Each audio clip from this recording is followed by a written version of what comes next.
సరే గత 5 ఏళ్ల కాలం చూస్తే అన్ని వ్యవస్థలంతా విధ్వంసం చేశారు జగన్మోహన్ రెడ్డి గారు. ఇప్పుడు వాటన్నిటిని సరిచేయటానికి మాకు కాలం సరిపోతుంది. అందువల్ల కొంచెం సూపర్ సిక్స్ అమలు చేయడంలో కొంచెం ఆలస్యం అవుతుందని చెప్పి చంద్రబాబు గారు చెప్తారు. నిజంగా గత 5 ఏళ్ల కాలంలో ప్రతి వ్యవస్థ వైఎస్ఆర్సీపీ పార్టీ ధ్వంసం చేసిందా? అంటే ఏం చెప్తారు మీరు? ఒక్క విషయం చెప్తున్నాను. వాళ్ళు ధ్వంసం చేశారని అంటున్నారు కానీ ప్రతి వ్యవస్థలోనూ ధ్వంసం అంటారు. ఏ వ్యవస్థ చెప్పమనండి. ఏ వ్యవస్థలో మేము ఎక్కడ చేసాం ధ్వంసం అనేది చెప్పమనండి. అది చెప్పాలి కదా.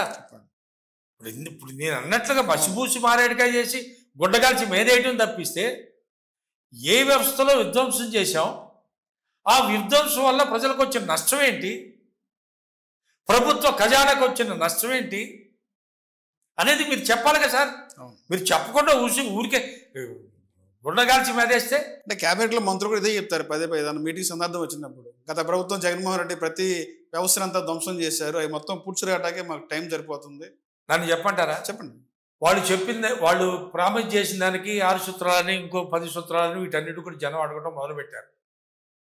మొదలుపెట్టి జనాన్ని ఫేస్ చేయలేక వాళ్ళు మేనిఫెస్టోలో పెట్టిన అమలు చేసే దమ్ము ధైర్యం లేక ఏదో విధంగా పాత రోజుల్లో ఆయన అన్ని విధ్వంసం చేశారు. అంత అయిపోయింది. అంత అయిపోయిందని మీకు తెలియదండి. మీరు అన్నేళ్ళు ముఖ్యమంత్రిగా చేశారే, అంతకుముందు 14 ఏళ్ళు చేశారు కదా, ఆ మాత్రం మీకు తెలియలేదు సార్. మీకు బడ్జెట్ లేకుంటే దేనికెట్టదో మీకు తెలియకుండానే మీరు ఈ పథకాలు పెట్టారా? మీరు ప్రజల్ని మోసం చేయడానికే పెట్టారు. ఆ మోసం చేసే భాగంలోనే ఇవాళ మా మీద ధ్వంసం చేశారనేది స్లోగన్ తప్పిస్తే ఇది వాస్తవం కాదు. మళ్ళా ప్రజల్ని మభ్యపెట్టడానికి వీళ్ళు చెప్పే మాట. మళ్ళీ ప్రజలు ఎక్కడ అడుగుతున్నారు, వీళ్ళు వివేకనైపోయారు, వీళ్ళకి తెలిసిపోతుంది, అందుకని మళ్ళా ఏదో చేశారు ఆయన అన్నీ చూస్తున్నారు. ప్రజలు మౌనంగా అన్నీ కూడా చూస్తున్నారు. మీరు ఆడే అబద్ధాలు చేసి పనులు అన్నీ చూస్తూనే ఉన్నారు. మీరు అట్లా అనుకోవద్దు. చంద్రబాబు నాయుడు గారు అట్లా అనుకుంటే ఇక ఆయన ఇష్టం. సార్, పరామర్శల పేరుతో జగన్మోహన్ రెడ్డి గారు కార్యకర్తలని జనాలని బలి తీసుకున్నారని చెప్పి టీడీపీ ప్రధానమైన ఆరోపణ. దానిలో భాగంగానే పల్నాడు పర్యటన ఇప్పుడు చెప్తారు. ఇవాళ రాష్ట్రంలో ప్రతిపక్షం మా దగ్గర అంటే ప్రతిపక్ష హోదా ఇచ్చేవా లేదా అనేది అది వేరే విషయం. ఏదో అది మీ ఆలోచనకి వదిలేస్తాం, వదిలేండి. ఉన్న ఏకైవితం మేమే. మరి జనానికి ఏదైనా జరిగితే వెళ్లాల్సిన బాధ్యత మాకు లేదా? మా బాధ్యత ప్రకారంగా మేము వెళ్తున్నాం. వస్తుంటే జన సమూహం వస్తుంది. అది ఇవాళ కాదు, ఆయన క్రేజీ. ఇవాళ ప్రజాకర్షణ గల నాయకుడు, మాస్ లీడరు ఆంధ్ర రాష్ట్రంలో ఒక్క YS Jaganmohan Reddy. Take it granted.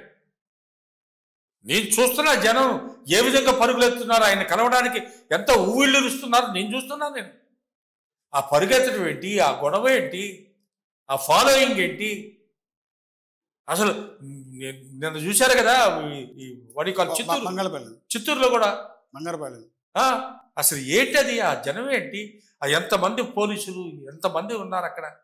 అయినా ఆగారండి. అభిమానాన్ని నువ్వు ఆపలేవండి. ఆయన వెళ్ళాల్సిన బాధ్యత. ఒక అపోజిషన్లో ఉన్న మేము వెళ్ళాల్సిన బాధ్యత. సిస్టంలో ఎక్కడ పొరపాటు జరుగుతానో ఇంకోటి జరుగుతానో వాళ్ళ పరామర్శించి మంచి చెడు తెలుసుకొని, ఇప్పుడు మేము వెళ్ళబట్టాక ఆయన 4 రూపాయలు ఇస్తానో ఇలా అంటుంది. ఇప్పుడు జగన్మోహన్ రెడ్డి గారు అక్కడికి వెళ్ళబట్టే కదండి. సో డెఫినెట్లీ మా పని మేము చేయాలి కదా.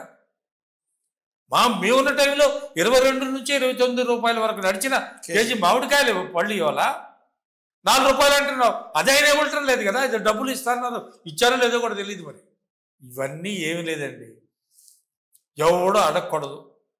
ఆయన అన్నారుగా చంద్రబాబు నాయుడు గారు, వైసీపీ వాళ్ళు ఎవరన్నా అడిగితే వాళ్ళ నాలిక మందో అన్నాడు. తర్వాత మాట అనక ఈ మాట అన్నాడు ఆయన. ఏంటది? ఇంకో నాయకుడు ఉన్నాడు, ఆయన తాట తీస్తా, నార తీస్తా, పేక బిసుకుతా అని ఆయన అంటాడు. కానీ ఈ ప్రజాస్వామ్యం మన రాష్ట్రంలో ఈ స్థితి వచ్చింది. అటెస్సి